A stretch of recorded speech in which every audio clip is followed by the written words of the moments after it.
So we love hearing the stories of how people are using the technology. It's really why we do all of this. OK, so now on to the new stuff, and we have got a lot. First, we're going to talk about a bunch of improvements we've made, and then we'll talk about where we're headed next. Over the last year, we spent a lot of time talking to developers around the world. We've heard a lot of your feedback. It's really informed what we have to show you today. Today, we are launching a new model, GPT4-turbo.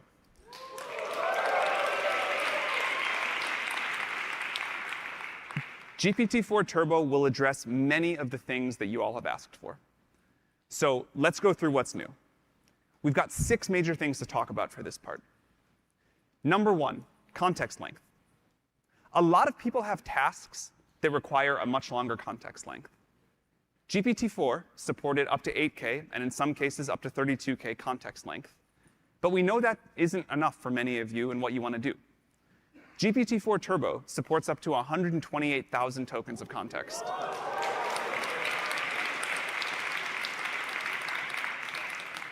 That's 300 pages of a standard book, 16 times longer than our 8K context. And in addition to longer context length, you'll notice that the model is much more accurate over a long context.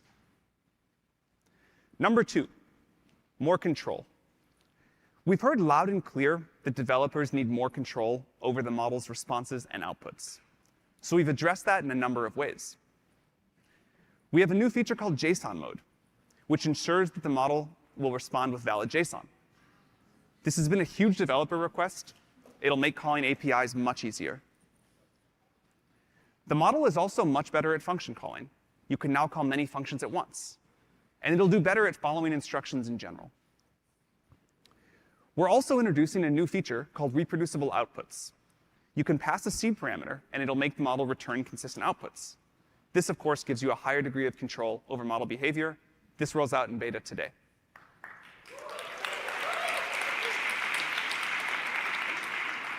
And in the coming weeks, we'll roll out a feature to let you view log probs in the API. All right, number 3, better world knowledge. You want these models to be able to access better knowledge about the world. So do we. So we're launching retrieval in the platform. You can bring knowledge from outside documents or databases into whatever you're building. We're also updating the knowledge cutoff. We are just as annoyed as all of you, probably more, that GPT-4's knowledge about the world ended in 2021. We will try to never let it get that out of date again. GPT-4-turbo has knowledge about the world up to April of 2023, and we will continue to improve that over time. Number 4, new modalities. Surprising no one, DALL-E 3, GPT-4-turbo with vision, and the new text-to-speech model are all going into the API today.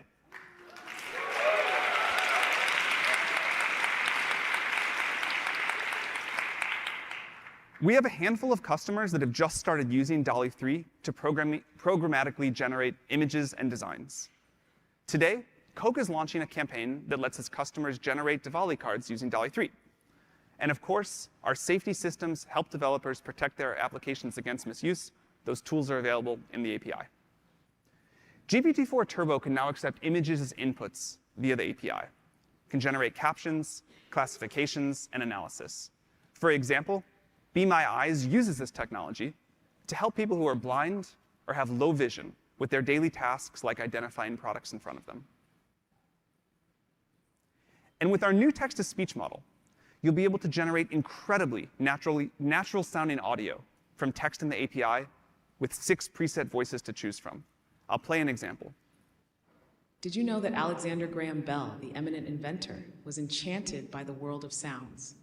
His ingenious mind led to the creation of the graphophone, which etched sounds onto wax, making voices whisper through time.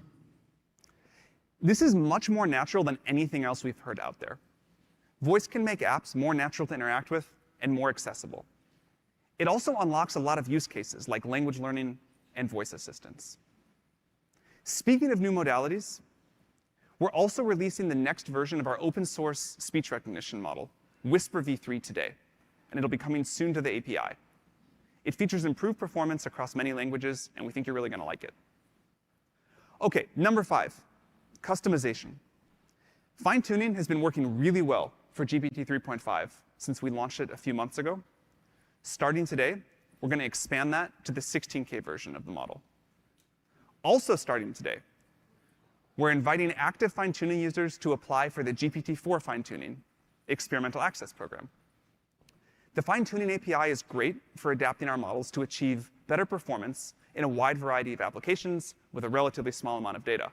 But you may want a model to learn a completely new knowledge domain or to use a lot of proprietary data.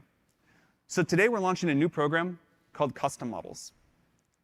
With custom models, our researchers will work closely with a company to help them make a great custom model, especially for them and their use case using our tools. This includes modifying every step of the model training process, doing additional domain-specific pre-training, a custom RL post-training process tailored for a specific domain, and whatever else. We won't be able to do this with many companies to start. It'll take a lot of work, and in the interest of expectations, at least initially, it won't be cheap. But if you're excited to push things as far as they can currently go, please get in touch with us, and we think we can do something pretty great. OK, and then number 6, higher rate limits. We're doubling the tokens per minute for all of our established GPT-4 customers so that it's easier to do more. And you'll be able to request changes to further rate limits and quotas directly in your API account settings. In addition to these rate limits, it's important to do everything we can do to make you successful building on our platform. So we're introducing Copyright Shield. Copyright Shield means that we will step in and defend our customers and pay the costs incurred if you face legal claims around copyright infringement. And this applies both to ChatGPT Enterprise and the API. And let me be clear, this is a good time to remind people, we do not train on data from the API or ChatGPT Enterprise ever. All right. There's actually one more developer request that's been even bigger than all of these. And so I'd like to talk about that now.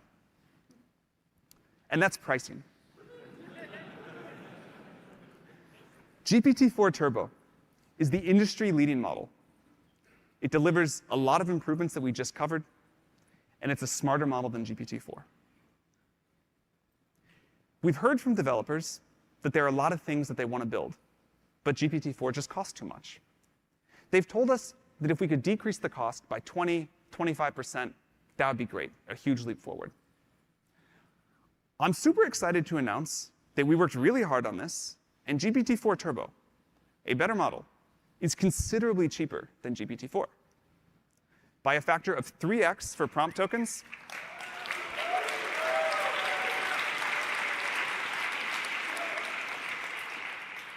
and 2x for completion tokens starting today. So the new pricing is 1 cent per 1,000 prompt tokens and 3 cents per 1,000 completion tokens. For most customers, that will lead to a blended rate more than 2.75 times cheaper to use for GPT-4-turbo than GPT-4. We worked super hard to make this happen. We hope you're as excited about it as we are.